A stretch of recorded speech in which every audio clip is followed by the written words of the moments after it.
my own business, what's the matter? It's just another day, another black king captured. I'm about to lose my brain, stuck inside this ghetto rapture. I got a lot of smoke, if you want it, you can have it. They want a hat trick, but this is black girl magic. Ain't talking about the kind that'll make you disappear, but I'm talking about the power of the melanin within. Ain't looking for trouble, but I'ma say this one time. I put 2 dukes up if you try to touch mine. We still want justice for Samir and Trayvon. You say you don't see color, but racism ain't blind. They targeting little kids whose skin look just like mine. So I'm paranoid, it's a war zone outside. And I'm a black queen, so if you ask me to step out of my car, you gon' have to snatch me. Cause I ain't going no damn well. Had to spend my whole life living unfair.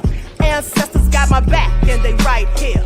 You can never understand, it's a nightmare. Living in my black shoes by the black rules. You can keep your handshake, I don't dap coons. The white man that go nuts if he cash you. But you all on his side like a damn fool. Make it make sense. We are oppressed. Queen. We are exploited. We are downtrodden. Make it make sense. We are denied not only civil rights, but even human rights. Ahmadiyyah. So the only way we're going to get some of this Ahmadiyyah. oppression and exploitation Queen. away from us or aside from us is come together Queen. against the common enemy. Who taught you to hate the texture of your Ahmadiyyah. hair? Who taught you to hate the color of your skin? Ahmadiyyah. Parents, pay attention to the books, the school system, even to your little children. Lies mixed with wisdom. His skin too bright, so he was blind to the prison. My skin just right, so I collide with division. You trying to pray to God, but we tired of religion. No savior saving, we got to save our savings. We used to pay miss, how we gon' make the slave rich? But who's to blame, and tell me why you complaining? We need a team effort just to rule the nation. Like a bad relationship, missing communication. We missing moderation. They're trying to get a poison to my population. No reparations. I'm getting tired of Satan. We are oppressed. Queen. I'm getting tired of waiting. We are downtrodden. Queen. We are denied not only civil rights, but even human rights. Ahmadiyyah. So the only way we're going to get some of this Ahmadiyyah. oppression and exploitation Queen.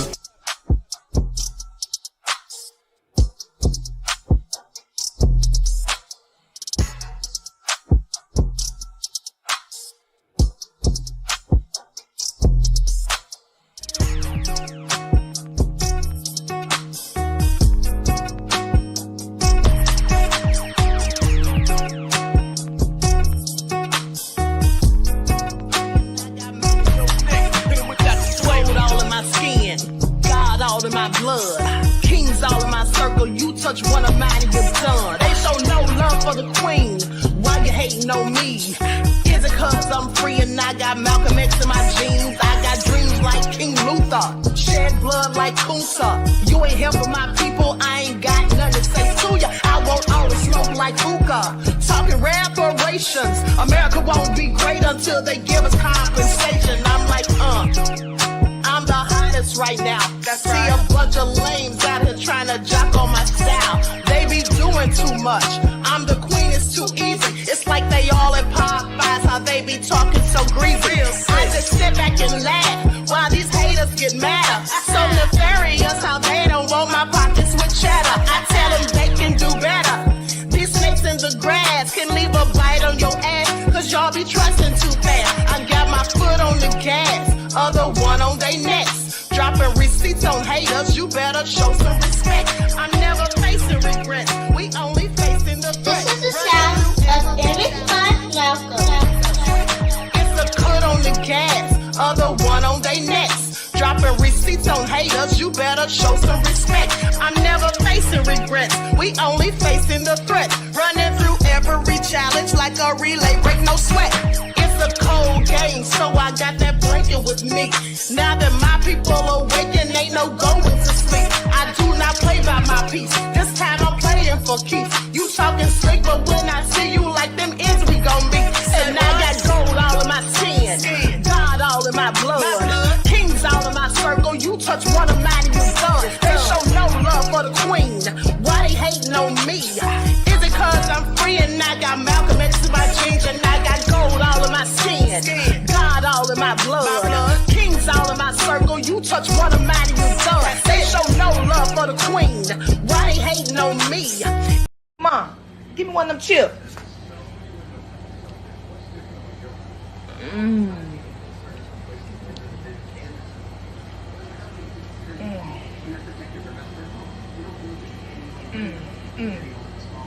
KK, I know mother well. What? You ain't just put your mouth on my goddamn finger. What, Mom? I know goddamn. The problem is, KK, I know goddamn. what? You ain't just out your ass up there and put your mouth on my goddamn. I don't know one of goddamn I've been, bitch. Could have been sucking James John and all of them. Bruh, Who does that? man, Who does that mother? bruh. I just wanted the chip.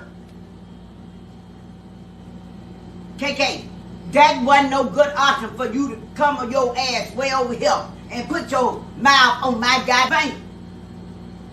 Who does that mother, bitch? Bruh. I'm sorry about the chip, bruh. It just got real. I'm sorry about that. It just got real good. What you want me to do?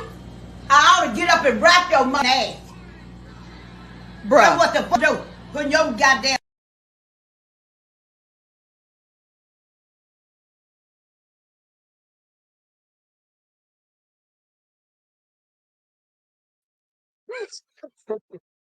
All right. Hello, everyone. Thanks for tuning in once again to Queen Ahmadiyyah TV, to the Queen Ahmadiyyah Shakur TV show. I'm your host, Queen Ahmadiyyah Shakur, and this is your daily vitamin. So as you're coming in, please feel free to go ahead and subscribe to the channel if you haven't done so already.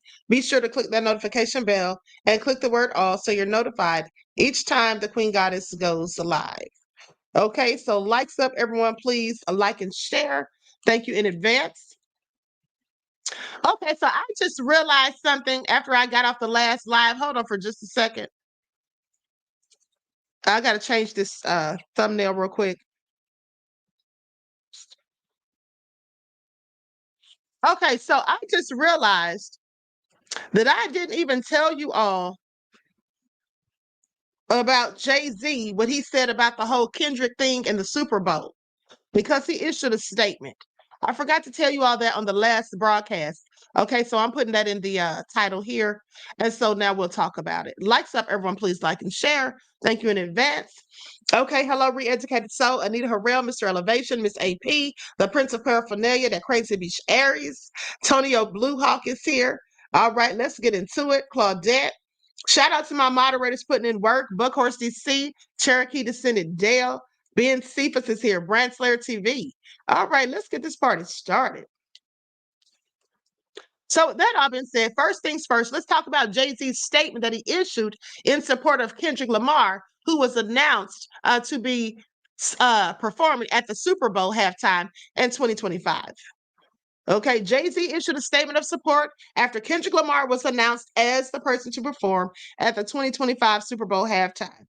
Now, Apple Music Bowl 2025 halftime show is already facing backlash. Today, Kendrick Lamar announced as the show's featured performer, okay, given the chart-topping year that Kendrick has had and the victory that he had in the Drake beef, you think the public would rally behind the choice. However, this is not the case for some understandable reason, or for one understandable reason. It's the location. So next year, the big game is headed to New Orleans based on the alone hip hop based on the alone hip hop heads, based on that alone, I'm sorry, typos. Based on that alone, hip hop heads assumed that Lil Wayne was a sure-in, okay, which included his longtime engineer, Fabian Marisculio. Okay, well, not Jay-Z. Because thanks to his role as the NFL's music strategist and the Rock Nation partnership with the league, he's picked out Kendrick Lamar. Now, his opinion outweighs the public in whatever we may be thinking. So, in a statement, Jay-Z stood by Kendrick Lamar's selection. And here's what he said. He says, Kendrick Lamar is truly a once-in-a-generation artist and performer. His deep love for hip-hop and culture informs his artistic vision. He has an unparalleled ability to define and influence culture globally. Kendrick's work transcends music, and his impact will be felt for years to come. Now, Jay-Z isn't alone in his thoughts on this. Former Apple Music Super Bowl halftime show headliner Rihanna subtly showed her support by liking Kendrick's reveal post on Instagram. Now, contrarily, Master P agreed with the user's online sentiments, urging that Lil Wayne should be considered for the slot. Well, too little, too late. Okay, and we already know what Master P said. So Jay-Z is standing behind his decision, and he came out and issued a statement. And I guess it's pretty good that he issued one, since so many people had something to say. Okay, at the end of the day, the decision's already been made. Anybody who's mad, sad, or butthurt, well, it's just too bad. It is just too bad, beloveds. Okay, so now with that all being said, now moderators, I'm gonna need you all to do me a favor. When you all see that I have something in the thumbnail or in the title of the video and I don't talk about it, please remind me. Sometimes I have so many receipts or so many different topics, okay? Sometimes I just forget. All right. And now with that all being said, moving right along, let's get into it. Likes up, everyone, please like and share, because they're saying that the school was given a call before that whole shooting that happened last week. Okay, they said that the mother of the shooter claims to have called the school. So let's talk about it. Likes up, everyone, please. Likes up, please like and share. Okay, Georgia school shooting update. Colt Gray's mom warned the school, according to his aunt. My thing is, why didn't the school heed the warning if she gave one? That's what I have questions about. Okay, I just want to know. Colt Gray's maternal grandfather said that his former son-in-law got what he deserved when he was charged after last week's Georgia school shooting, in which 2 students and 2 teachers were killed. His own grandfather condemned him. Colton Gray was charged with 4 counts of involuntary manslaughter, 2 counts of second-degree murder, and 8 counts of cruelty to children after his 14-year-old son openly opened fire at Appalachian High School last Wednesday. Now, Colin Gray, 54, has been accused of knowingly allowing Colt Gray to possess an AR-15 style rifle, the weapon that Colt used that is believed to have been used in the shooting of the students at the school. Okay, now with that all being said, Colt Gray's grandfather, Charles Palhamas, told the New York Post, he says Colt has to pay for what he did. But I'm telling you, he was driven, no question in my mind. He was driven by his father to do what he did. That's as plain as I can put it. And I know I'm right. Colin Gray got what he deserved too. So he's saying that the father drove this kid to do it. He's saying that the father drove him to do it. Now, did the father encourage him to do it? Did the father treat him in such a way that he'd want to do something like this? I don't know. But this is what the grandfather says. And in my opinion, the father gave him that gun for a reason. Because if you already sat down and talked to the FBI a year ago, why would you go and buy this boy a gun, okay, and then give it to him, knowing his mind state, okay, or his state of mind? Now, spending 11 years with that son of a B screaming and hollering every day, it can affect anybody. That's what the grandfather says. So he told the same story to CNN previously when he said that Colt Gray's dad beat up on him. I mean, I'm not talking about physical, but screaming and hollering. And he did the same thing to my daughter. This is what the 81-year-old said as he went on to tell how his former son-in-law struggled with drug addiction after suffering a back injury. Colin Gray blew the family's finances and lost their farm when Colt Gray's mother, Marcy Gray, age 43, also became addicted to drugs. So he says while she became addicted to drugs, he was out here blowing the money and losing all the finances. Sounds to me like good old grandpa's trying to make excuses for his grandson's nefarious actions. Okay, that's what it sounds like he's doing. He's trying to act as though because he had a bad home life, because his mother and father were on drugs, because there was turmoil going on, that's why he did this. This is why he was driven to do it. No, that's no excuse. Do you know how many people go through traumatic childhoods who don't do things like this?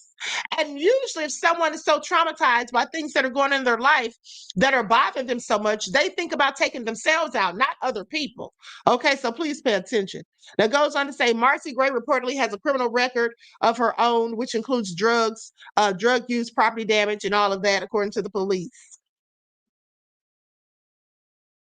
Lauren Vickers, a neighbor who lived next door to the family in Jefferson, Georgia, previously told the New York Post that there was contact abuse. She said there were nights when the mom would lock him, Colt Gray that is, and his sister out of the house. And they would be banging on the back door, just screaming like, "Mom, mom, mom," and crying. It was absolutely devastating. But Palhamas says he insisted that Marcy never did anything to Colt. All she did was help him out. Well, my question is, at the end of the day, no matter what she did to him, it's no excuse for this. Okay. He says, I was the one that notified the school counselor at the high school. Marcy texted her sister, Annie Brown, after Marcy texted this to her sister, Annie Brown, after the shooting. She said that she was the one who notified the school, the counselor. Now, Brown said a counselor told Marcy Gray that her son had been talking about a school shooting that morning. And then the Post reports that its analysis shows officials at Appalachian High School may have been looking for Colt Gray in the minutes before the violence broke out. So, in response to the questions about this, Borough County School System Superintendent Daniel Ledoff says, our focus is currently on healing our community and supporting our students during this incredibly difficult time.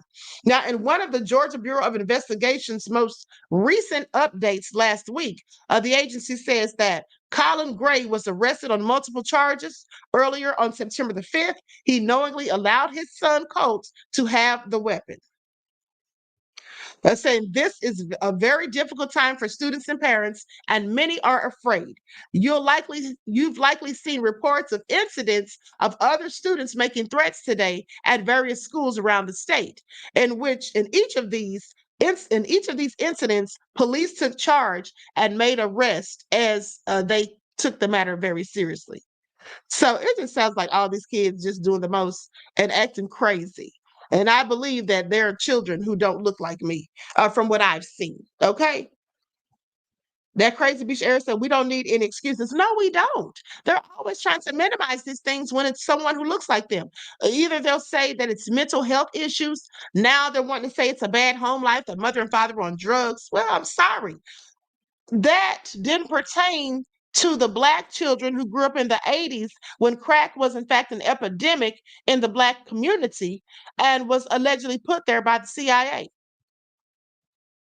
So at the end of the day, I don't care nothing about what happened in his home life. They don't have anything to do with him walking up into that school, opening fire on people that he saw every day, his teachers and the students.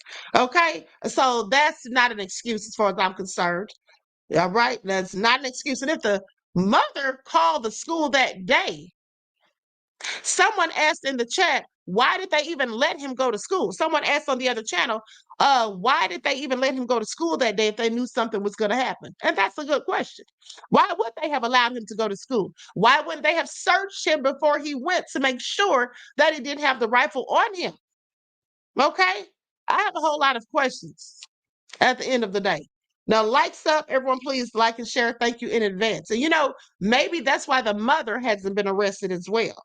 I mean, even though she didn't put the gun in his hand, maybe because she texted the school or she called the school and told them what was going to happen or that something was suspicious or whatever. Maybe that's why they didn't charge her with anything. I don't know. And so anyway, let's get into the rest of this nefariousness. Likes up, everyone, please like and share. Now, there was a young girl who was in college at ASU, okay, Alabama State University, and she lost her life. She was stabbed multiple times. Now, one of her roommates, who's not a student at the college, is supposed to have done this under the guise of being self-defense.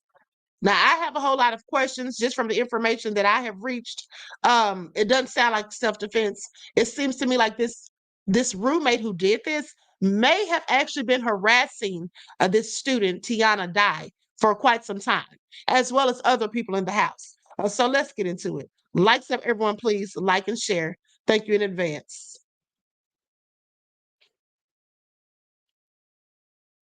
Okay, so here we go. Now, the mother wants to have answers in this whole situation because she's not buying whatever they're selling.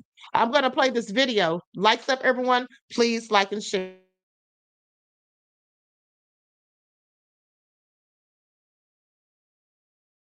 Mother today in an interview you'll see only on A. Today, the mother of an Alabama State University student who was killed on July 14th wants answers as she prepares to bury her daughter on Saturday. I spoke with Tiana Dye's mother today in an interview you'll see only on A. On July 14th, 21-year-old Tiana Dye was found fatally stabbed to death in a house she lived in with other ASU students. Her mother, Danielle Luckett, says Tiana was studying to be a dermatologist. She was on the dean's list and was involved in the Honor Society and the NAACP. Tiana also worked full-time at Target, and Thursday night, her coworkers and friends held a memorial for her where they talked about how much she was loved. They then released pink and white balloons in her honor. Her mother says she's frustrated that Tiana's roommate, who she believes killed Tiana, has not been arrested or charged and is still free. She also says Tiana and her other roommates told their landlord that this older roommate was terrorizing them. One instance, she hit my daughter in the face with a gun. And I'm not understanding why she was still able to stay. After that, the week before the incident took place, one of the roommates and her partner witnessed the young lady walking around the home with a knife, acting very strangely, talking very nastily to them, not speaking if spoken to. There's Ring camera footage that shows my daughter walking in and out of the house with her cleaning gloves on and just like home attire. After the second time, you see her come out and empty the trash. Not long later, you see the young lady coming out of the home with a phone in her hand and place the knife down on the porch. MPD tells us that this is still a death investigation and the findings will be presented to a grand jury, which will decide whether anyone will be charged with Tiana's death. In Montgomery County, grand juries meet every month.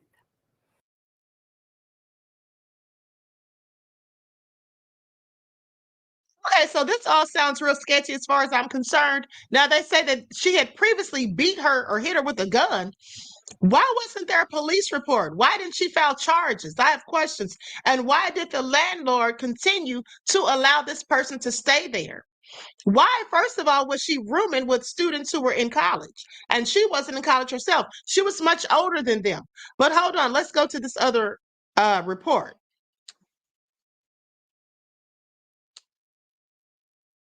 I don't understand how to live forward knowing I'll never see my child again. Police are still investigating the circumstances of the stabbing of a student near Alabama State University's campus. It was the worst day of my life.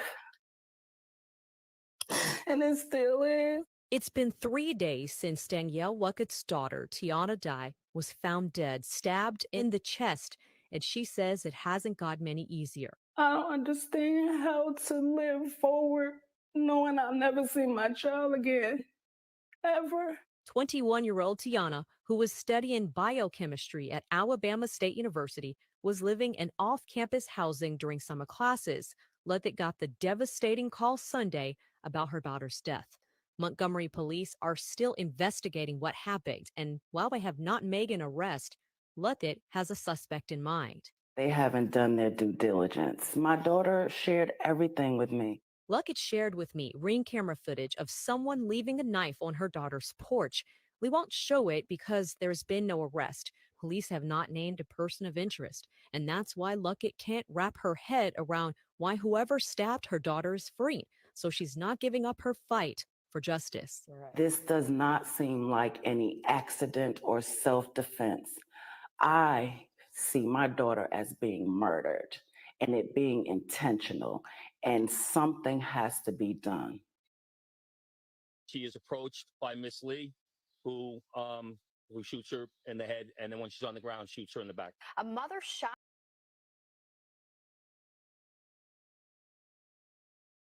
Okay, so with that all being said, that all sounds real sketchy, and I'm going to show a clip, and I believe they have the Ring door cam on here, but my thing is, Why are they not arresting this young woman? Now, the roommates all have said that she seemed to have been terrorizing them, allegedly was terrorizing them, okay? So why would they think this is just simply a case of self-defense? And, you know, they're only going by the roommate's word thus far. POP says, what the F are the police good for? Shaking my head. Okay, this is all crazy. Miss AP said, what in the leaving the why? I guess why is she leaving the knife on the porch? I don't know. That's a good question. But let's go to this last clip. Likes up, everyone, please like and share. Thank you in advance. July 14th, 2024, Tiana Dye, a 21-year-old student at Alabama State University, was tragically stabbed to death in her rental home. At the time of her death, only Tiana and one of her roommates were in the home. There's video footage from the Ring camera that shows Tiana taking out the trash at 10 a.m. before going back into the house. At 10:38 a.m., the suspected roommate comes out of the house and places a knife on the porch before leaving. Tiana's parents were rightfully upset that even with the evidence, no arrests were made. The detectives ruled this case as self-defense. And here's why. Although loved ones and friends say that Tiana was a sweet person and everyone loved her, Tiana also had another side. It's alleged by one of the other roommates that the suspected roommate got into a physical altercation with Tiana a year prior and that she pistol whipped Tiana. I find this hard to believe. Tiana would have left because she would definitely be in fear for her life at that point. However, she stayed and continued to have arguments with the suspected roommate. Here are some of the text messages that Tiana would send to the suspected roommate. This doesn't sound like a person who is in fear for their life. This sounds like a person who's fighting against another person and is not backing down. Whether the roommate cleaned up after herself or not, there's no excuse to talk to and degrade a person the way Tiana did. Tiana should have left the house and moved somewhere else. Unfortunately, Tiana's parents still want justice for her. The local police department and news station are refusing to bring any more attention to this story. Tiana and her parents are originally from Georgia, so now they have decided to take Tiana's story to the news stations out there to shame the Montgomery Police Department and other local officials. If you come across this story somewhere else, please think about the roommate whose name is still being withheld by not only the Montgomery Police, but Tiana's parents as well. You'll notice that they never mention the roommate's actual name for legal reasons. The roommate has been through enough, and at this point is still being bullied by Tiana's loved ones. Sincere condolences to Tiana's family and prayers to the roommate and her family. Follow for updates.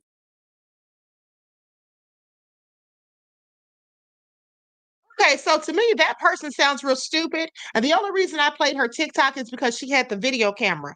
Okay, she had the Ring door cam footage. Now, at the end of the day, she's making a whole lot of assumptions. She says that she doesn't believe, or she finds it hard to believe that Tiana was beat with a gun or hit with a gun because she would have left, because clearly she would have feared for her life. How can she just say that? How can she just say that? How many people will stay somewhere when they're fearful? Okay. What if she had nowhere else to go? She's in college. Her family's not there. She's in college and she's already paid her rent. She's on the lease. Who knows why she stayed? But at the end of the day, how can she just say that? And then she's talking about the bully or the suspect, the woman who Tiana's family thinks did it. She's saying that she's been bullied and harassed by Tiana's loved ones. Well, she took her life. She admitted to that, even though she said it was self-defense. No one has proof that it was actually self-defense. That's just what she said. So it's not making any sense to me. Okay. It's not making any sense to me. At the end of the day, I think she absolutely did something to her. I think she was jealous, envious, and did something to her. Maybe she was jealous of Tiana's looks and the fact that she was in college and doing good and she was going to make something out of herself. There could be a myriad of reasons, but I also would like to know why the landlord, when it was reported to him that this woman hit Tiana with a gun, why he allowed her to continue to stay there.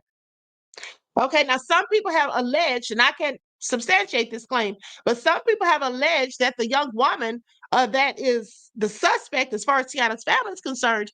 They've alleged that she was sleeping around with the landlord, perhaps. Now, I don't know if any of this is true. Again, this is all allegations, okay, made by some people who have further information on the story.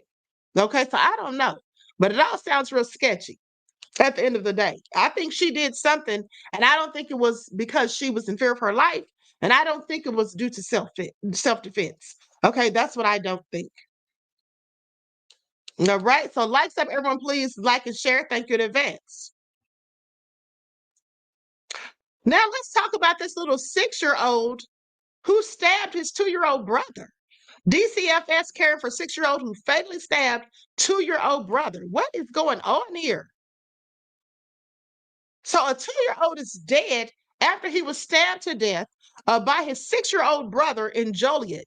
Okay, but could there be charges? Now, CBS News Chicago legal analyst Irv Miller says he cannot think of any case in his career in Illinois when a child under the age of 10 was charged with a delinquent offense.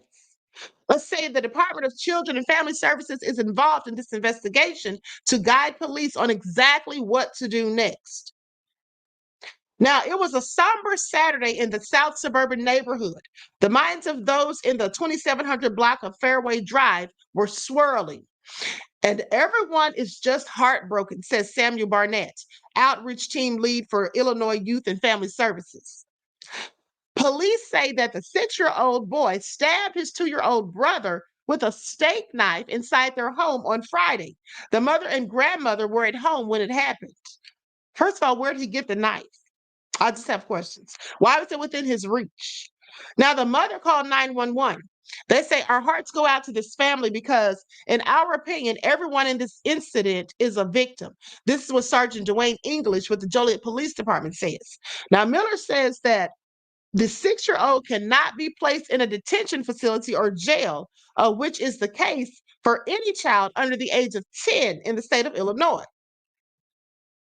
Saying there is no minimum age for charging, but I have never in my career, both as a prosecutor and as a defense attorney, seen a child 10 years or under charged with a delinquent offense in the juvenile courts. And I don't think I'm going to see it in this case either. Now, DCFS is caring for the child after conducting a mental health evaluation. They say DCFS will provide services not only to the 6-year-old, but to his family as well, trying to keep his family intact. Now, trying to provide any type of psychological or any type of family reunification services for this family. If DCFS lacks the resources, then the county will have to step in. And community agencies are out there. Nonprofits can even get involved to try to help this family to get through this tragedy. Now, one of the agencies helping is Illinois Youth and Family Services, which was present throughout the day to offer a shoulder to lean on. They say just to be part of the healing process going forward with this, this is what John Neighbor Sr. says, okay, the outreach supervisor for Illinois Youth and Family. Joliet police say they have responded to the home 3 or 4 times since 2021 for domestic related incidents, but it is unclear if there were any previous calls involving children and if they were in danger or there was any type of threat. Okay, that could result in charges for the mother if she was aware of any dangers or threats and didn't take any actions. Now, the Joliet Police Department is holding a stress debriefing Sunday for their own staff who are coming to terms with this tragedy. My thing is, how in the world did a 6-year-old get a knife? How did he get a hold of a steak knife? It should not have been in his reach, within his grasp. And how did he know to use it to take out his little brother? What's he been watching? Okay, see, this is what happens when you allow children to watch these violent video games, okay, whether you're letting them play it or watch other people play it. And then you have all this stuff that's on television. What are you allowing your children to watch? These things are being, programmed into the subconscious mind. So this is all real crazy because a 6-year-old has no business thinking about stabbing somebody, let alone killing them. Okay, and his little brother at that. Where is he getting these ideas from? How does he know how to plunge a knife into someone's body? I have a whole lot of questions. Okay, this is all so crazy. Nessie X says exactly, Queen. Okay. Well, condolences to the family, friends, and loved ones of the little 2-year-old. It is really, really very sad when you have a 6-year-old child out here committing a whole murder. This is just all crazy. Absolutely deplorable. Like up, everyone, please. Like and share. Now, with that all been said, let's talk about this man who killed the 16-year-old who was his stepdaughter. Here we go. Man accused in fatal shooting of 16-year-old girl.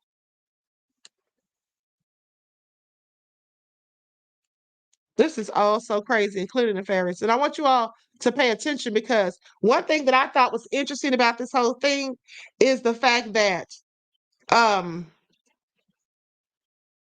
the girl was found in her bedroom when he shot her. But my question is, why was he even in her bedroom? Okay, what was he doing in there? I just have questions. Likes up, everyone, please like and share. So let's talk about it. Now, this happened in Austell. Austell man tries to stab himself in front of police after teen's murder. Okay, Cobb County, Georgia. So goes on to say on Friday, just before 9:30 a.m., Cobb County Police responded to a home on Fringe Flower Drive in Austell, where they were told someone had been shot. Now they discovered 57-year-old Alejandro Mario Bencomo Aguilar, suffering from what appeared to be a self-inflicted gunshot wound. Now, as they approached him, they say he tried to stab himself with a knife. The officers checked the rest of the home and found a 16-year-old girl in the upstairs room. Okay, she was in the bedroom. Now, she appeared to have been shot multiple times. Medical professionals tried to revive her, but she was pronounced dead. Now, Aguilar was taken to Grady Memorial Hospital where he underwent surgery and is currently recovering. Police believe that Aguilar shot the minor and turned the gun on himself.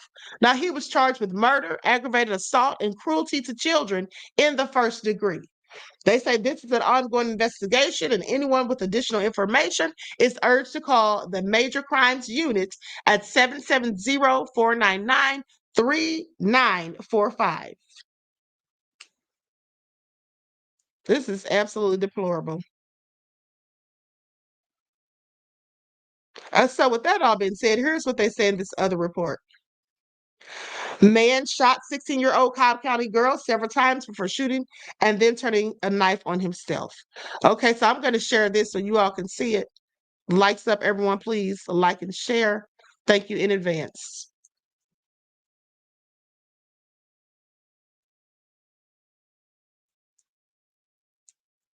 Now, a man accused of shooting and killing a 16-year-old high school student happened this morning at a home in Cobb County.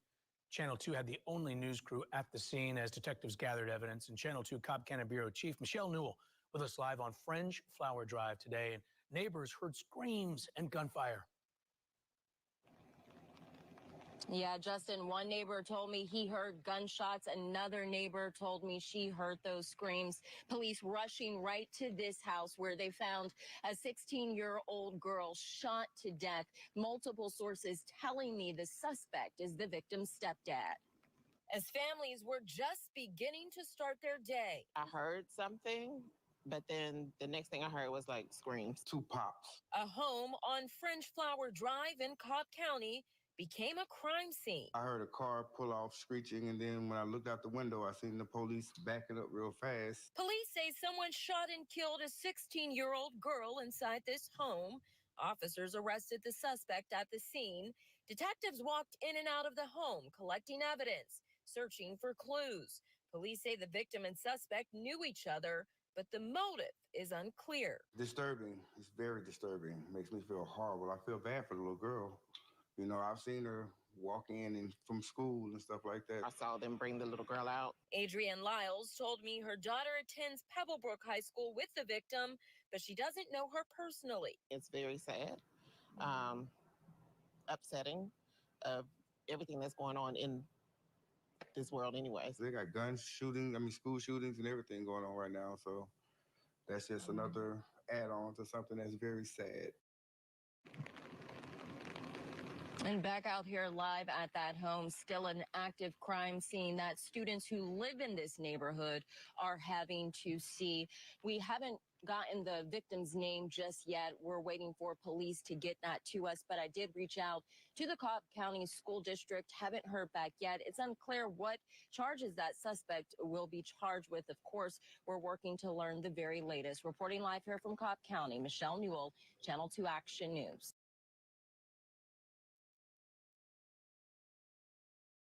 Okay, a whole lot of foolishness going on at the end of the day. Just too much going on, okay? Please pay attention. Now, with that all being said, the world just keeps getting stranger and stranger.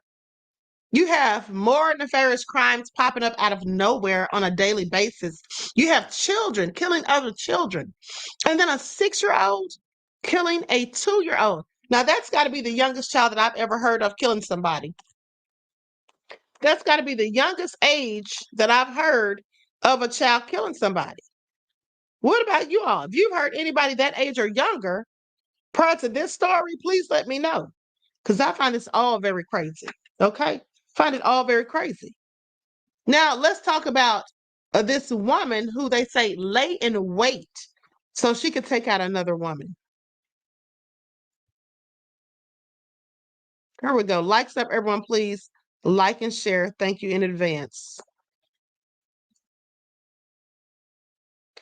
So, senseless gun violence that had nothing to do with her. Mother of 4 accused of killing another mother of 4 after lying in wait to shoot at a car after a huge bar fight. This is all so sad and crazy. Okay? Out here having a whole bar fight. Now you want to pull a gun out and shoot somebody? That's the culprit right there. Let's talk about it.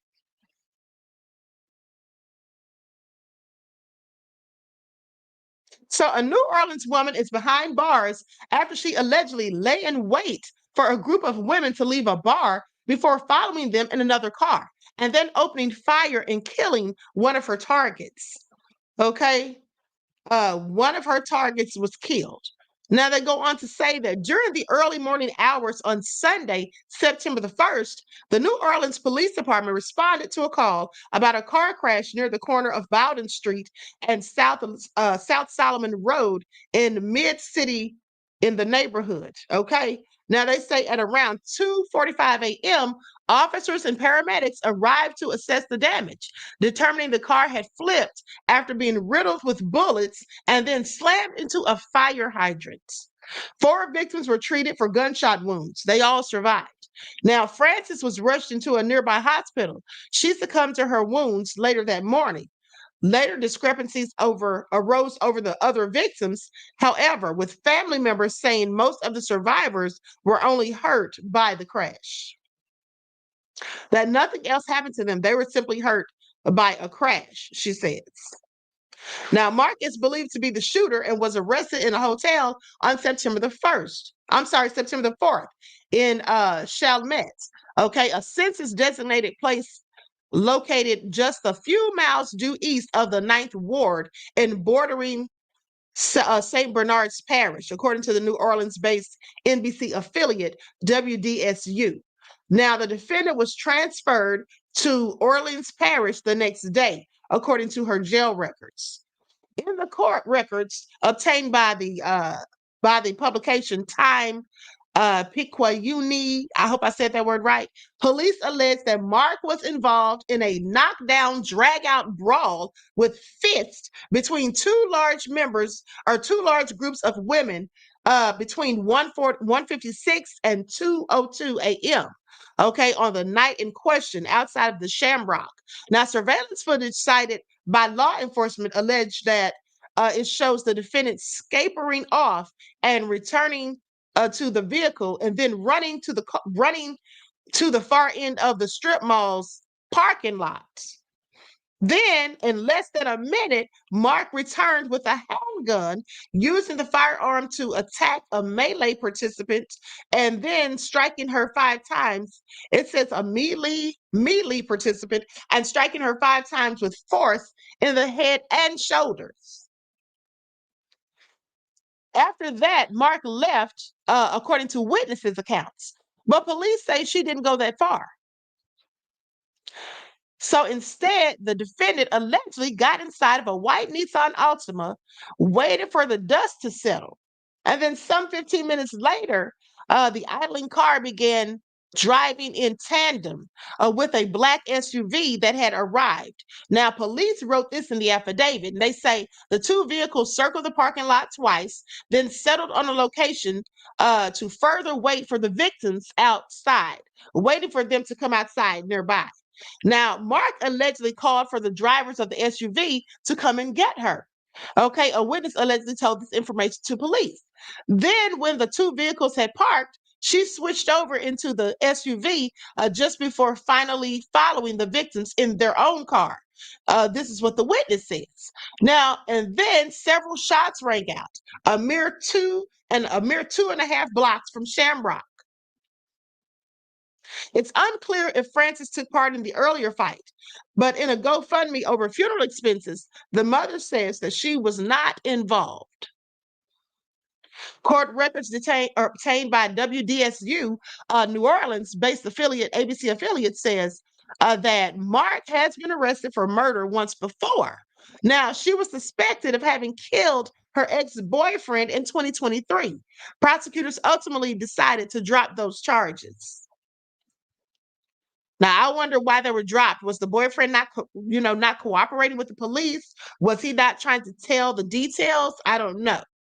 Now, they say our office conducted a thorough review of the entire homicide case and the file. This is what a spokesperson for New Orleans Parish District Attorney's Office says. Saying while there was some evidence Mark may have been in the same vehicle with the victim on the morning of the murder, there was insufficient evidence that she participated in any way with the shooting. Now, on Thursday, Mark's bond was set at $1 million by New Orleans District Court Magistrate Commissioner J. Daniels. The defendant may face additional charges of aggravated battery, and police say additional arrests are likely on the horizon. This is all crazy. All crazy. Now, this woman is accused of having taken this other woman's life, and both of them have 4 children. Both of them are mothers. And so this is what they're doing at this age, going out to the bar and getting into brawls, getting into fights to where somebody feels compelled to pull a gun.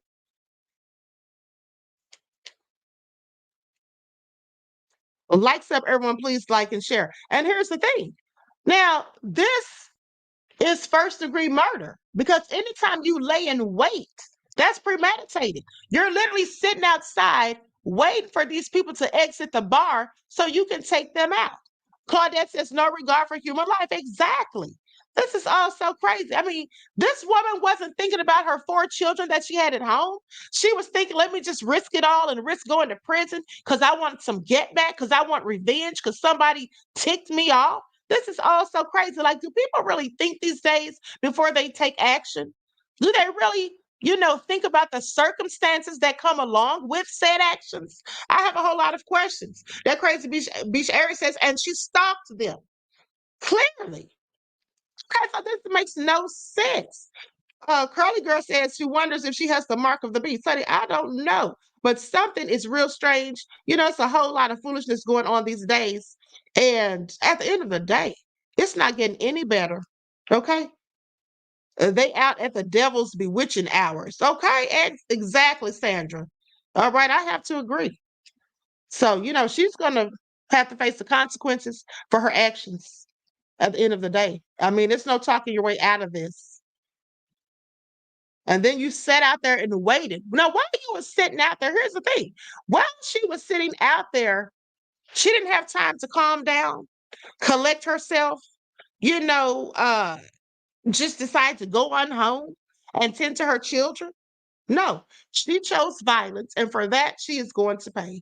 Okay, it's all so crazy. Likes up, everyone, please. Like and share. Thank you in advance. Now, let's talk about this Lying Arts police officer. Okay, because they have new information on him. This is a Pritchard police detective. Let me put his picture up here.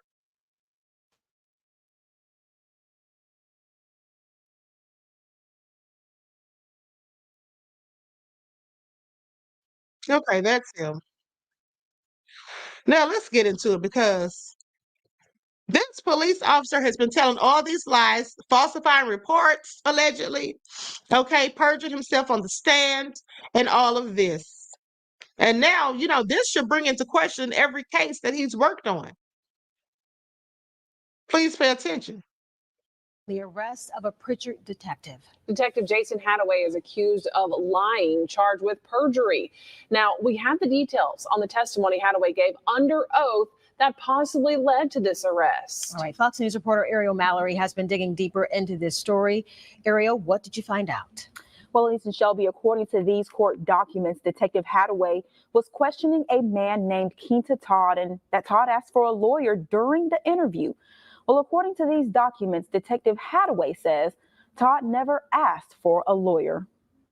New details tonight on the arrest of a Pritchard police detective charged with third-degree perjury. Detective Jason Hadaway bonded out of Metro Jail in less than 2 hours after he was booked in Wednesday morning. Well, now we're getting the first look at what led to his arrest. According to these court documents, in 2023, Detective Hadaway was questioning a man by the name of Quinta Todd. Todd was later charged with murder, accused of shooting a man in Pritchard. Documents say while Detective Hadaway was questioning Todd, Todd asked for a lawyer. In this document, it reads Detective Hadaway stated that after Quinta Todd requested an attorney, he asked one more question, but then terminated the January 7th, 2023 interview. These documents say that's not true. It goes on to read, based upon a review of the recorded interview, it was determined that Detective Hadaway continued to extensively question Quinta Todd. It was determined that Detective Hadaway had been dishonest, something one Mobile defense attorney says he questioned Hadaway about under oath. When I cross-examined him in front of Judge Young-Peter, in the probation revocation proceeding for Mr. Nixon, I asked him specifically about that, wherein he denied first extensively questioning Mr. Todd. In June, while Chase Dearman was representing another client in a separate murder case, he says he received a letter from the district attorney's office surrounding Detective Hadaway's credibility. Was handed a what's called a giglio disclosure, which the government is required to give anybody if it has anything to do with the credibility of any of their witnesses. Hadaway denied questioning Todd, and then I said, isn't it true that you said it was just one more question? And he said, no, I never said that, and he said it under oath. Dearman says anyone accused of committing perjury, especially law enforcement, is dangerous for anyone seeking justice. Somebody that will lie under oath, even after a giglio disclosure has been provided to defense counsel, is dangerous. It's just extremely dangerous. All we have in our system is the ability to seek the truth. And if those involved in the system are not dedicated to the truth and nothing but, we don't have justice. Now, it's unclear if Hadaway has a lawyer yet, and we still haven't heard anything from Pritchard Police about these allegations. Live tonight in the Breaking News Center, Ariel Mallory, Fox 10 News. Okay, so let's go to this next report. Lights up, everyone, please like and share about this nefarious officer. Details surrounding what led to the arrest of a Pritchard police detective for perjury. WKRG News 5's Jeremy Jones has been looking into this case. He joins us now in the studio. And Jeremy, this all stems from a case from last year. Yeah, that's right, guys. Pritchard Police Detective Jason Hadaway reportedly made false statements about a murder case and then reportedly lied about those statements under oath, and that's what caused him to get charged with perjury. According to a criminal complaint filed against Jason Hadaway in June of this year, Hadaway testified under oath in court surrounding a January 2023 murder. That case involved Quinta Todd. According to the complaint, Hadaway stated when he interviewed Quinta Todd, Todd never asked for an attorney. Attorney Christine Hernandez, who represents Todd, says Hadaway's statements weren't true. My client asked for a lawyer. Jason Hadaway continued to disregard his request for an attorney and vigorously questioned and continued to question my client while he was medicated and in the hospital or being treated for his injuries. So in violating his rights, when a person asks for a lawyer, all questioning stops. All the information surrounding Hadaway's untrue statements were provided to Hernandez and other defense attorneys in a Giglio disclosure. It's a document from the district attorney's office to ensure accountability. But those statements about the Todd case isn't what led up to Hadaway's perjury charge. Hernandez explained that defense attorney Chase Dearman, in a separate criminal proceeding, challenged Hadaway's integrity. He's questioning the officer. The officer makes a false statement on the stand. Chase confronts him with the Giglio material that you've lied. You've lied before. As far as Todd's case, Hadaway is no longer allowed to be called as a witness for the state. Hernandez has a strong message for law enforcement. If you are a police officer, whether you work for Mobile Police Department or anywhere else, including Pritchard, Alabama, if you lie, I'm coming for you. Don't lie in my cases. Now, we've also reached out to the Pritchard Police Department, and we still haven't received a response. Hadaway's next court appearance is expected for September the 18th. Live in the studio tonight, Jeremy Jones, WKRG News 5.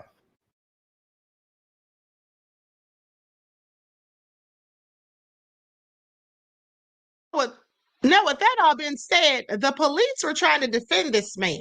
Okay, they were trying to defend him. And I thought that was all very interesting because at the end of the day, I mean, the proof is in the pudding. Now, let's go to this because this black man sitting here trying to defend him, and I'm sorry, there is no defense, okay? What it says to me is that they need to go over all of the other cases that he's been involved in if he wants to sit there and just make up lies. So let's get into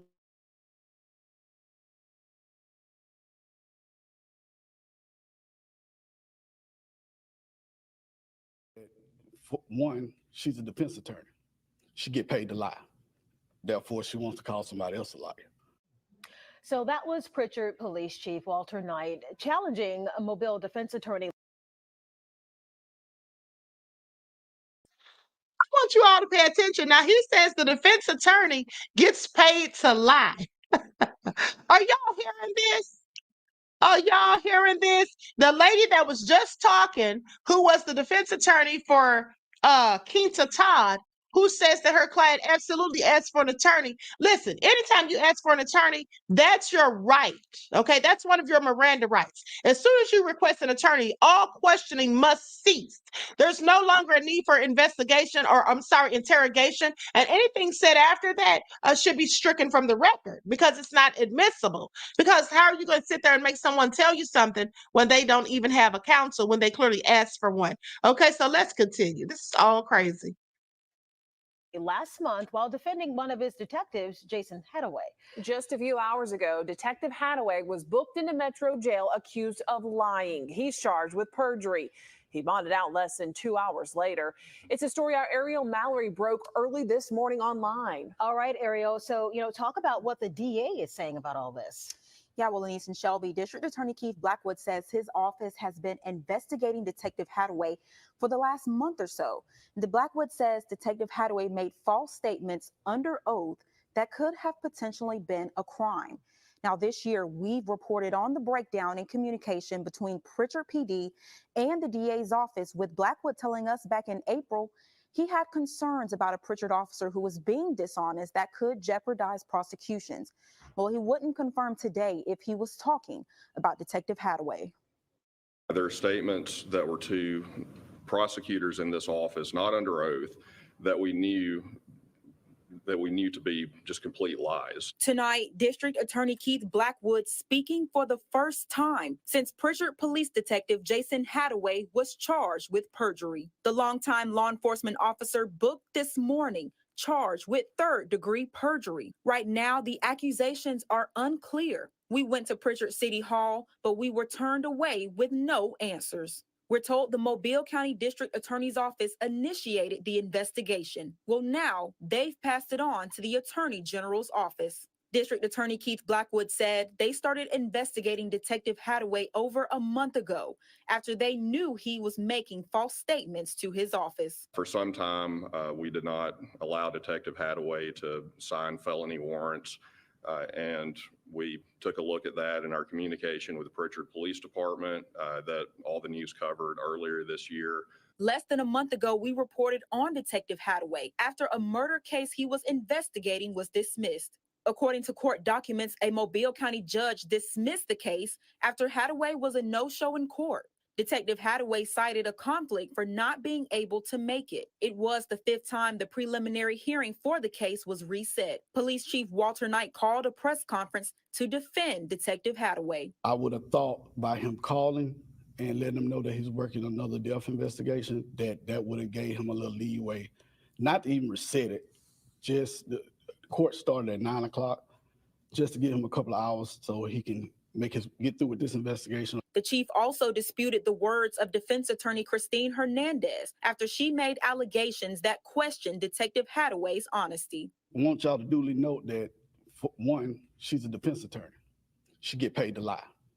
Therefore, she wants to call somebody else a liar. Detective Hadaway has served as an investigator in several high-profile homicide cases, including the arrest of Ruben Goley, accused of killing local TikTok star Ophelia Nichols' son, Randon Lee. Fox 10 News asked Blackwood if any of his cases would be jeopardized. This is what he had to say. For cases that Detective Hadaway had already investigated, my office has worked to ensure that any evidence that relies on Detective Hadaway was corroborated.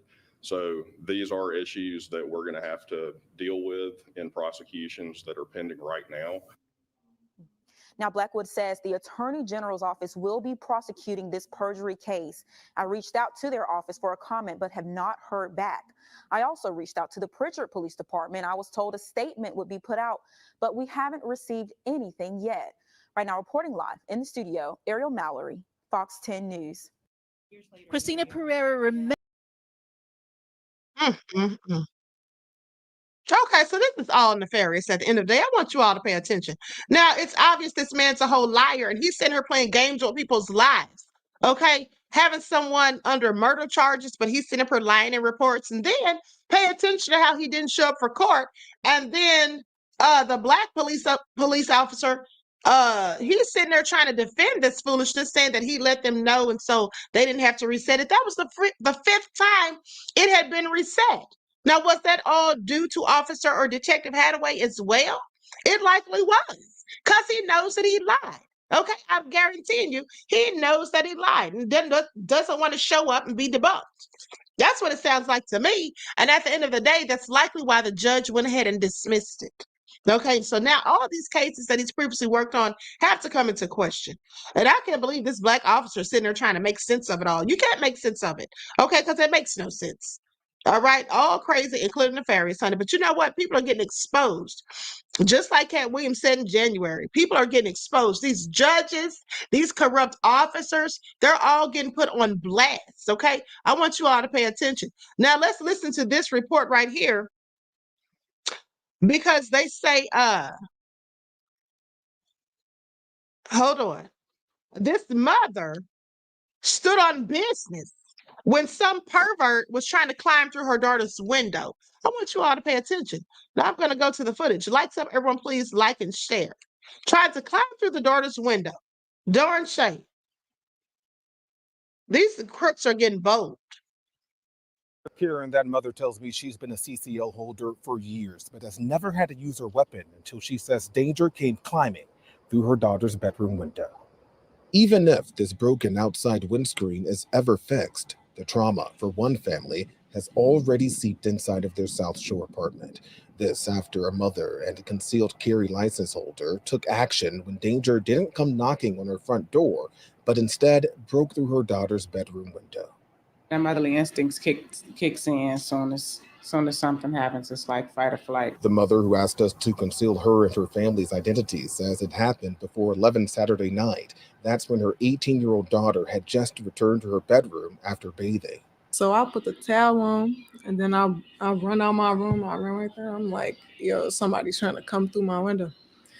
So my mom immediately acted on it. He was like hanging on her window. So I just told him, like, I have a gun, I'm gonna shoot. He just didn't stop. So I fired a warning shot. I didn't even know that he got hit. That's until police arrived on East 69th near Oglesby, where they found the 36-year-old suspect shot in the leg. He was taken to the hospital in fair condition. His life spared, but now armed with what the family hopes is a hard-learned lesson. Next time you think about coming through somebody's window, you just remember how that bullet felt. The mother is now hoping to move soon, especially since she says police confiscated her gun. Tonight, charges are pending against the suspect. Tanya and Terrell, Gary's mayor. My question is, why did the police confiscate her gun? Why did they confiscate her gun? Clearly, she needs to protect herself and her daughter. Okay, but now I want you all to hear this story. This is so sick and disgusting. And it just goes to show how there are such wicked people. Intel inside said, why did they confiscate her gun? Exactly. I mean, I have questions. Okay, it was clear-cut self-defense. So why would they take her gun? Like, that's just crazy to me. And how long are they going to take before they give it back? Okay? Because I told you all how they did with my oldest son. The police took his gun that time and they tried to keep it. And then they went to telling all sorts of lies, talking about that it had to have forensic testing done. Forensics done for what? It wasn't even used in a crime. He just had it on him when he was stopped in traffic. Okay? So I'm sorry, but he had to go through all this stuff to get his own gun back. This is all crazy, honey. Okay, please pay attention. Now I want you all to hear this next story because these two thugs, oh my God, this is all so sick, okay? They were a 21-year-old aunt and her 34-year-old boyfriend charged with murdering her 1-year-old niece, okay? This is what they did. Now listen to this foolishness. This is all so crazy. And let's not forget about the story I reported on last week where the babysitters beat this little 6-year-old, the coach, the babysitter, beat this little 6-year-old until he was raw on his behind. The flesh was stripped from his behind. Okay. Just beat this little boy until he died. I mean, he died in the hospital a day later, but he beat this child until his brain was swollen. He had all of these contusions, abrasions, internal injuries, and all of this. Someone who seemed to have been so nice and loving to the child in the first place. What is going on with people? I'm starting to think that something, some of this stuff, I'm just wondering if it has anything to do with that venom. I'm sorry, I have to ask questions. Okay, so let's get into it. Tragic story to begin our newscast this evening. 2 babysitters behind bars tonight accused of beating a 1-year-old girl to death. Thank you for joining us. I'm Joy Redmond. And I'm Joe Birch. 21-year-old Kaya Moore and 34-year-old Dejan Smith are charged with first-degree murder. Action News 5 Stephanie Douglas live now with details from their first court appearance. We do want to warn you, some of the details in this case are very disturbing. Stephanie.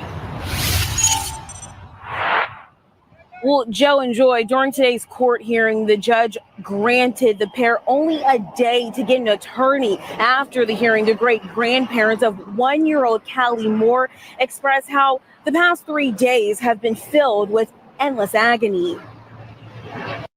We saw our great-grandbaby die. Yeah, we were here. And we recognized how hurt Our granddaughter is about it. The great-grandparents of 1-year-old Callie Moore, who died Saturday, were overwhelmed with grief at this violent loss, but even more stunned at who Memphis police say are suspects. We've never had to deal with a situation like this, so we don't really know. Callie's aunt, 21-year-old Kaya Moore, and her boyfriend, 34-year-old Dejon Smith, were arrested for her death and appeared in Shelby County Court Monday. They're both charged with first-degree murder, aggravated child abuse, and aggravated child neglect. According to court documents, the two were babysitting Callie for 2 days at this Midtown home on University Street. Callie was rushed to Le Bonheur Children's Hospital Saturday around 3 a.m. after being unresponsive and receiving multiple injuries. Both Smith and Moore gave police conflicting statements on how she got hurt. The mother's the one that really took it hard. She couldn't take it, so my mom took her home.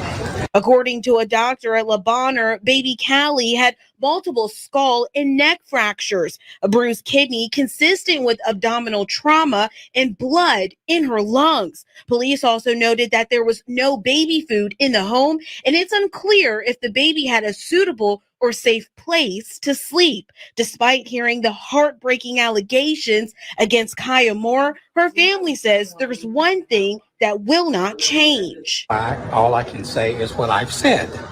We will always love Callie, and we will always love Kaya, because we are a loving, It's very tough. family.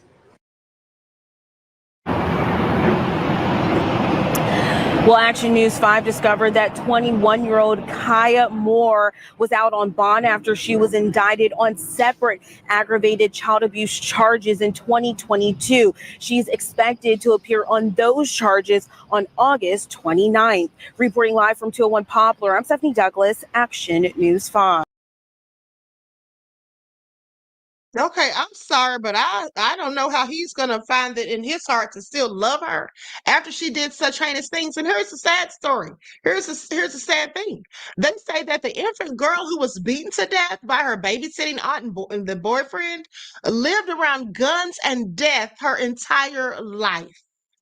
Her entire little short life. It's so sad. Okay, they said she lived around guns, death, and chaos.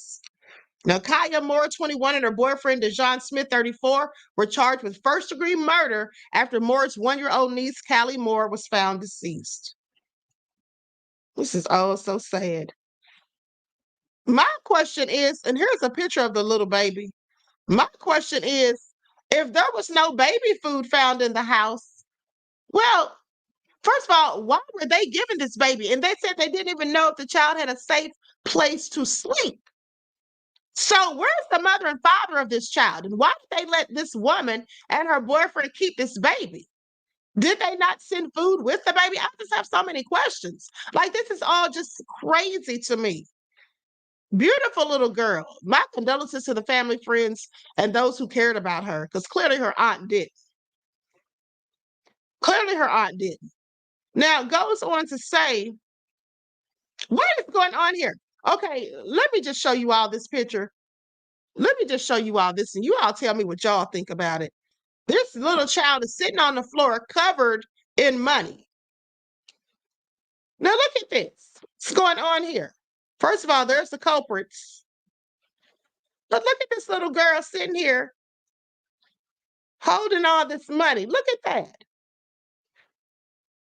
On Kiara's profile, mingled in with adorable snaps of Callie, were photos of the infant playing with a suspiciously large pile of banknotes of $20 and $50. Are y'all thinking what I'm thinking? Are y'all thinking what I'm thinking? They got all this money, but there was no baby food in the house. What's really going on here? Where's the mother and father? Because maybe they need to be charged too. Whoever gave this baby to these two thugs to keep, maybe they should be locked up. Kiara and Morris' brother, Antarius Walton, age 24, died only a month earlier, and she posted a photo of him holding Callie, captioned, "Both of y'all together now." How her brother died is unclear, but it was sudden, and he was mourned with a righteous evening that laid bare the family's social circles. I'm sorry, not righteous, riotous evening. Okay, riotous. So clearly ghetto. Now, Kiara posted photos of a woman who looked similar to herself holding a pistol, standing in front of two men, one of whom gripped a submachine gun. Who let these people keep this child? Okay, it's all crazy. Now, several other photos showed a group of men and women posing on the street, openly holding guns in the air. More photos show Kiara and other friends of hers and her late brother posing next to a memorial with photos of him carrying guns and dressed like a gangster. Here it is right here. This is all so ratchet. This is all so extremely ratchet. What is going on? Look at this. Now, I'm sorry, but who in their right mind would let these type of people babysit? Southwest Houston, Texas said that baby never had a chance. It sure didn't, beloved. This is all so sad. This is all so darn sad. And here's the brother who's now deceased. He died a month earlier before the baby. He was a handsome young man. I wonder how he died. This is all crazy, honey. This sounds like an episode of Power by 50 Cent. Okay, this is what she posted and said, now both of y'all together. Here's more pictures of foolishness.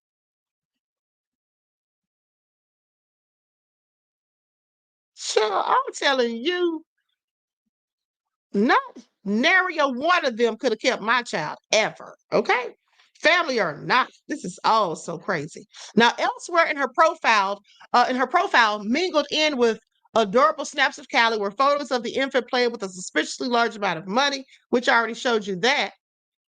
Okay, this is all so darn crazy. What's really going on with this family? Now, they say photos on Smith's profile were no more complimentary, showing him with expensive cars, bling around his neck, and seemingly flashing gang signs. Bling around his neck, but no food anywhere in sight for the baby. He was arrested in 2022 for firing a gun at a car while children were present because he was angry at the mother of his child, that the mother of his child took her new boyfriend with her to pick up their son. What? Smith took a plea deal in that case, but it was not known how long his sentence was. His mother, Stephanie Red, is she any relation to Sexy Red? His mother, Stephanie Red, did her best to portray him as a good son and loving father to his two children. Saying, I'm so proud of the man you're growing to be. Mother loves you. This is what she wrote in a tribute on his 32nd birthday in 2022. Yeah, here's some more pictures of the ghetto fabulousness of it all. Oh, this is all sad. Okay, Deronda said Dusty Red. You got that right, beloved. You got that right. There's more of the ratchetness, okay? Please pay attention. Sandra said it's plausible, Queen. Okay, I mean, really. Oh, this is all so crazy. Hold on, let me just show you all these last two pictures. I mean, this family was straight up out the hood. There you go. There you go, just a bunch of thugs. But let me continue. Likes up, everyone, please like and share. So she posted photos of him in respectful clothes, smiling and embracing his family and holding his kids, and made a similar tribute in July. 34 years ago, she says, God bless me with my one and only. Dejan and Andre, or Adri. The reason I'm mom. I thank God for the gift, she wrote. I pray he blesses you with all the desires of your heart. So happy birthday, son. Enjoy your special day as if your life depends on it. Bianca Crump, the mother of his two children, also chimed in with a comment on Kiara's profile defending him, saying, you know me, but I'm the first baby mother of the guy that was arrested in your daughter's case.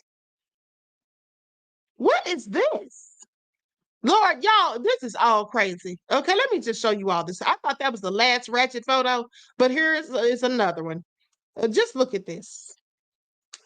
Y'all see that? What's that in his hand? I think we all can imagine. Yeah, and you know what? It's absolutely true. This baby didn't have a chance. Okay, just a life of debauchery. Saying your daughter deserves justice in this. I have a daughter by him and he will never ever hurt a child. He loves children with everything in him. He wasn't the best father to my daughter, but I don't think that he would beat a baby to death. I was actually cool with your sister. Your sister does not give off as a child abuser.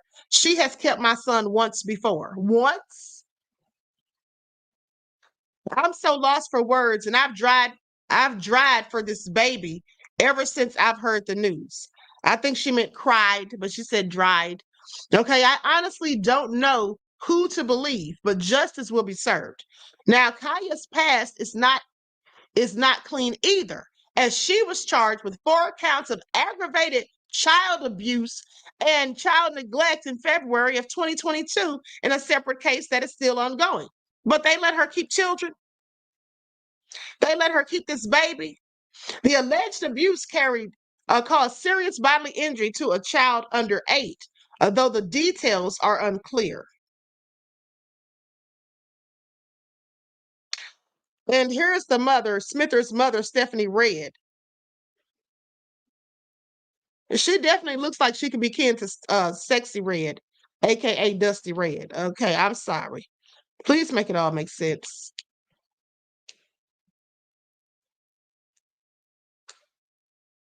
That's her right there. And I didn't even show y'all this.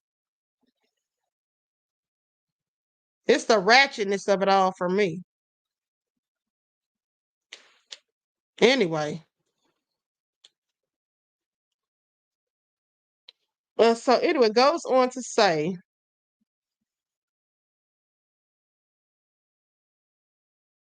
that Kiara, in a series of heartbreaking Facebook posts, insisted her sister was innocent and explained the bruises and the rectal bleeding.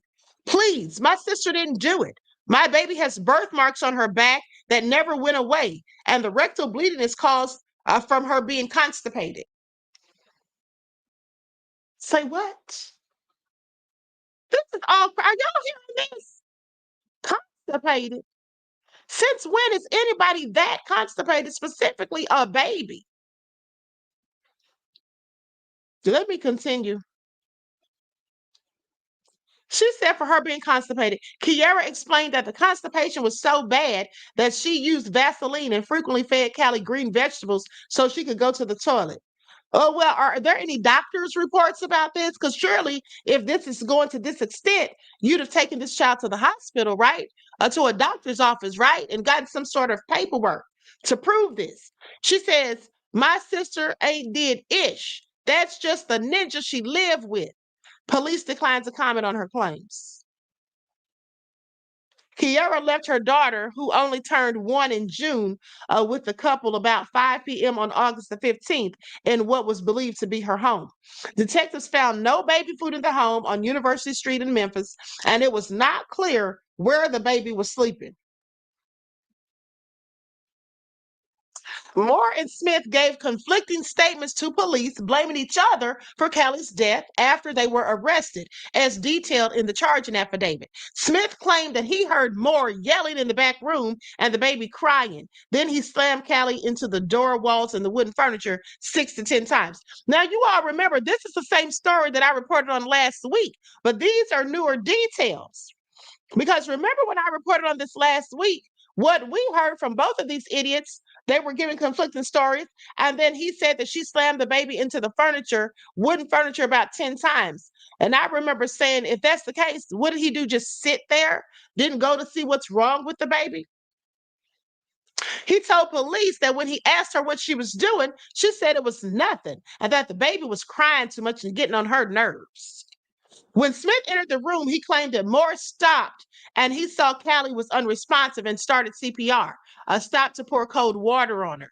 Now, when Callie didn't wake up, Moore called a family member to take her to the hospital instead of just calling 911, because that would have been the logical thing to do. Okay, Smith claimed that Moore told him Callie was injured when she fell off the bed and hit her head on the nightstand. Smith has 2 children of his own from an earlier relationship, one about to start kindergarten.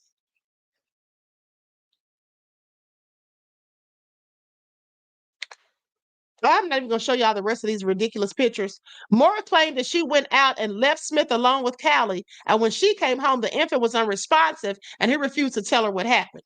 Instead, he allegedly told her to say she fell asleep holding Callie, and that the child fell out of the bed and hit her head on the nightstand, just as he claimed she had told him. Moore agreed that it was she who called a family member to take Callie to the hospital. Now, police decided to charge both of them with first-degree murder, as well as aggravated child abuse and aggravated child neglect. Kiera appeared to have learned of her daughter's death later on Saturday morning when she began a series of mournful Facebook posts. In several posts, she begged for God to kill her and let her daughter live instead, after the child's already dead. Now, please take me, Lord. I'll do anything. Please, God, please take me.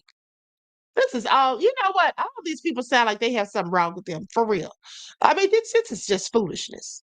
Now, I know that she had to have known that there was charges against her sister previously, okay? And all the stuff that was going on with all these guns and all this money around, it smells of, drug deals, okay, happening. And why would she let these people keep her child? She says, my literal heart in my tiny form is gone. My God, please tell me why. Help me understand why. Because you left her with thugs and idiots who didn't care about her life. My reason for not giving up on myself is gone. What am I supposed to do now? Kiera's most recent post wondered if her daughter's death meant she didn't deserve her and explained how Callie kept her depression at bay. She says, I swear I was great to her. I loved her with my whole heart. I love her with my whole heart. She wanted and needed for nothing. She knows she was loved by everyone and made anybody she came into contact with happy, y'all. I swear she was an angel and didn't deserve this. You know what this sounds like to me? This sounds like to me she's posting all this stuff. I'm sorry, this is just what I'm getting. This seems to me like she's posting all this stuff on Facebook to not only invoke empathy and sympathy, but to not be held accountable for the fact that she took this child and left her with these 2 fools. This is all so sad. Look at this little fat, juicy baby. Okay, so with that all being said, I'm sorry, but whoever left the child with them, which is clearly the mother, she needs to be in jail too. I think she's sitting there trying to defend her sister. Okay, even if you don't think her sister necessarily did it, but you think her boyfriend did, wouldn't you still be upset that she allowed her boyfriend to do it? That they both called a family member, they both claim to have called a family member to come to take the child to the hospital rather than calling 911 and asking for paramedics and ambulance, which could have likely gotten there a whole lot quicker. Like, this is all crazy to me. Okay, this is all so darn sad. That poor baby didn't stand a chance. My prayers and condolences for the grandparents and the rest of the family that cared about this poor child. Oh, so sad. Now let's go to one more video. I want you all to see this, and I want you all. Swift said no discernment. I agree. Dragon Lewis said totally sad. Sandra said exactly, Queen. Okay, this is all so nefarious. Leon says this is what happens when you don't know what love is. Yeah. That Crazy Beach Eric said that entire family was corrupt by the sounds of it. Absolutely. RG Titan said this is one of the saddest stories I've heard so far this year. It really is. It really is. Okay, now I want you all to listen to this, and I want you all to tell me what you think about it, how you feel about it. One's in the chat if you agree after hearing this story, twos, or this video, twos if you disagree. Okay, I'm gonna go to the footage. Likes up, everyone, please like and share. Ones if you agree, twos if not. I don't think white people should be able to adopt black kids domestically, and especially black kids from abroad. Put it on your head, like an African. Lift it up there. Come on. Yes, put it on there. Come on. Come on. You have to know how to do this. This is like in your blood. Ow. There we go. You got this. Okay. Now get it centered on there. Keep your head still. I'm someone that's a huge advocate for adoption in general, but I stand firm in saying that I do not think interracial adoption should be something that's promoted, or it should be a last-ditch effort to get a child in a home. I made a video a couple of months back in response to this guy. I'm not raising black children. I'm raising children. We think that the most important thing about us is our skin color, or all these different identity politics, or the identities that we put on each other. What we see is that a lot of times white people adopt black children, and they are 5 times more likely to be abused and or taken advantage of and or have violence bestowed upon them, and or they lack a level of self-awareness in the future when they become adults, because a lot of white parents have this mentality and they're saying, I'm raising a child with love. I'm just raising a child. I'm not raising a black child. When in reality, you're raising a black child. This lady's page has so many red flags on it. If you're a black person, you would know exactly what I'm saying. You see her dressing them up in dashikis, which have nothing to do with Ghana or Nigeria, keeping them looking dirty and poor and very African. Videos of these girls sitting, who are preteen teenagers, sitting on her husband's lap while driving a car, and one is deaf. Just everything about this video pissed me off. All the people who are going to comment, but adoption, well, you're not adopting anyone. There are more white kids to adopt in this country than any other child. She left America to adopt kids from Nigeria and another African country because she is benefiting from them being the poor African kids that she saved. And so when you have that mindset, it's like a colonial white savior complex that she has inside of her. Without her, these kids wouldn't be possible to be alive and be in America. Not only make a mockery of your child, make a caricature of your child, and then tell her to put a 15-pound bag of rice on her head like an African, be like an African. And the comments in the video are all saying, oh, this is harmless fun. This is just a mother having fun with her daughter, when in reality, this is a white woman that is and could possibly be causing PTSD, trauma, and harm to this black child. More needs to be done to regulate and mitigate these things from happening domestically and abroad. Domestically, I think there needs to be some type of cultural and more immersion mandate or historical mandate if you're going to be approved to adopt a child of any other race.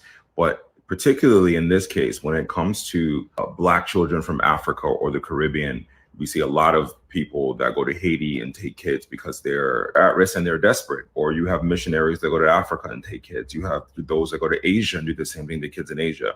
All I'm saying is that this video was very disturbing, and I hope those girls are being taken care of.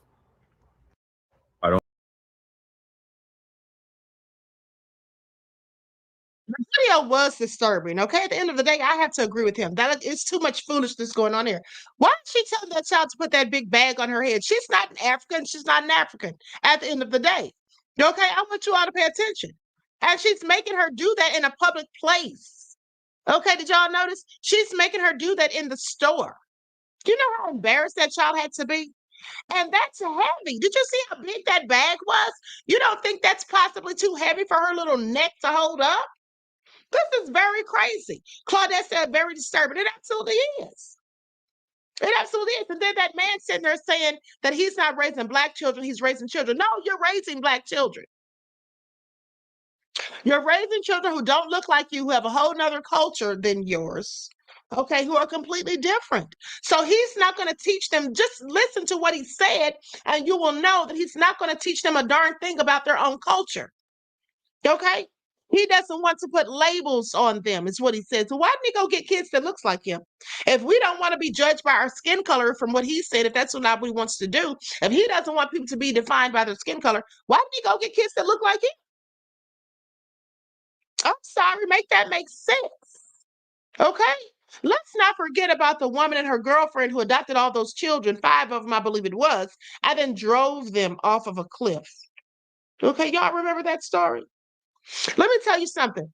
What I saw one time, and I wish I could find that video, I think it's been taken down, but years ago, back when I used to be on Facebook, probably maybe in 2018, there was a video of a Karen who was at a park with other Karens, at least 2, and she had a little white daughter who was like 10 years old, and she had a little black adopted boy who was also about 10 years old. And so the little girl was trying to get into the swing. And so the little girl couldn't get up there because the swing was a little too high.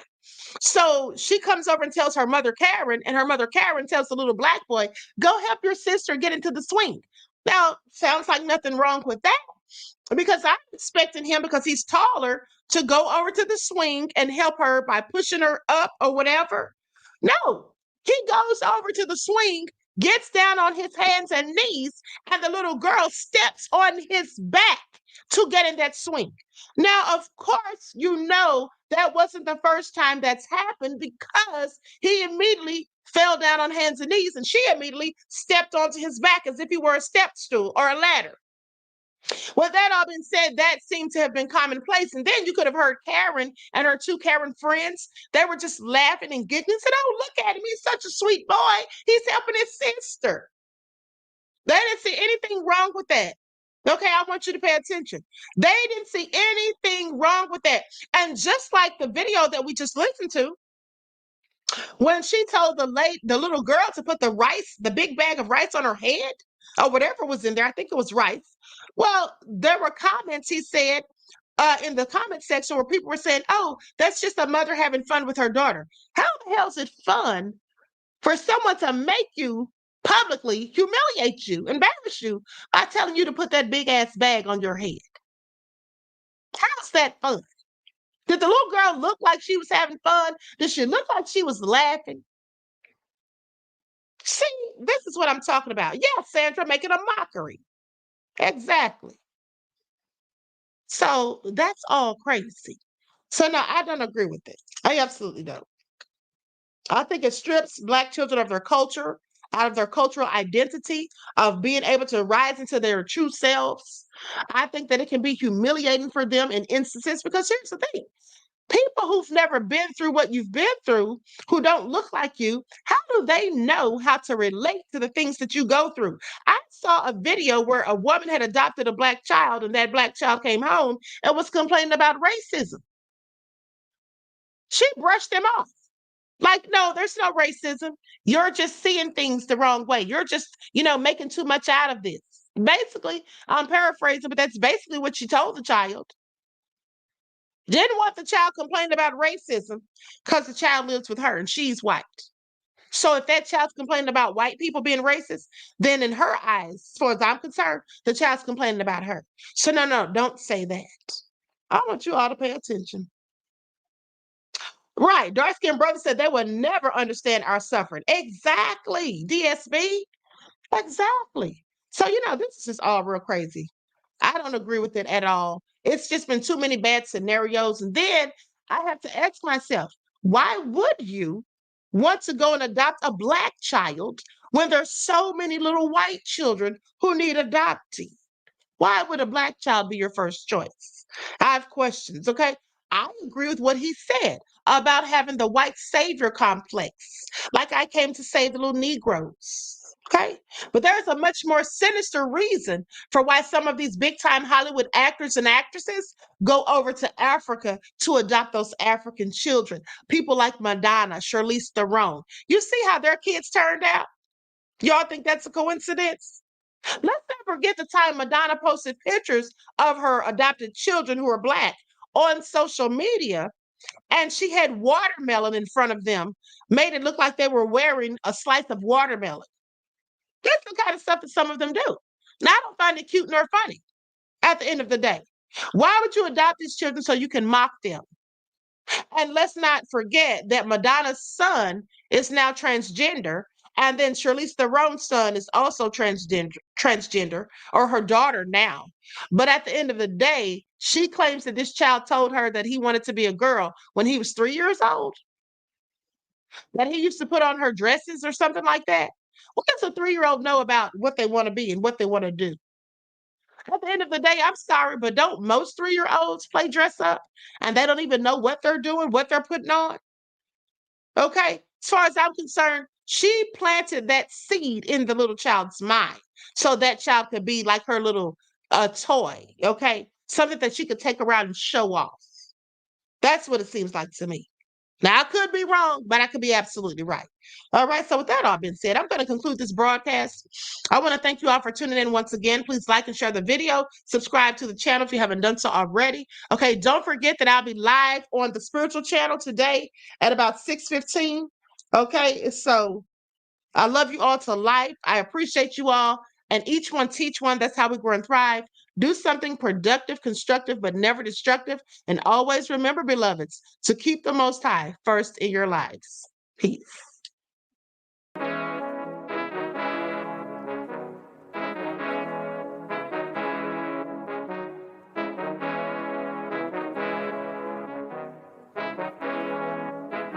yo, Nick, hit him with that flavor. Gold all in my skin, God all in my blood. Kings all in my circle, you touch one of mine and you're done. They show no love for the queen, why you hating on me? Is it cause I'm free and I got Malcolm X in my jeans? I got dreams like King Luther, shed blood like Kunta. You ain't helping my people, I ain't got nothing to say to ya. I want all the smoke like hookah. Talking reparations, America won't be great until they give us compensation. I'm like, I'm the hottest right now. See a bunch of lames out here trying to jock on my style. They be doing too much. I'm the queen, it's too easy. It's like they all at Popeyes, how they be talking so greasy. I just sit back and laugh while these haters get madder. So nefarious how they don't want my pockets with cheddar. I tell them they can do better. These snakes in the grass can leave a bite on your ass, cause y'all be trusting too fast. I got my foot on the gas, other one on they necks. Dropping receipts on haters, you better show some respect. I'm never facing regrets, we only facing the threats. Running through every challenge like a relay, break no sweat. It's a cold game, so I got that blanket with me. Now that my people awaken, ain't no going to sleep. I do not play by my piece, this time I'm playing for keeps. You talking slick, but when I see you like them ends, we gon' meet. And I got gold all in my skin, God all in my blood. Kings all in my circle, you touch one of mine and you done. They show no love for the queen, why they hating on me? Is it cause I'm free and I got Malcolm X in my jeans and I got gold all in my skin, God all in my blood. Kings all in my circle, you touch one of mine and you done. They show no love for the queen, why they hating on me? Is it cause I'm free and I got Malcolm X in my jeans and I got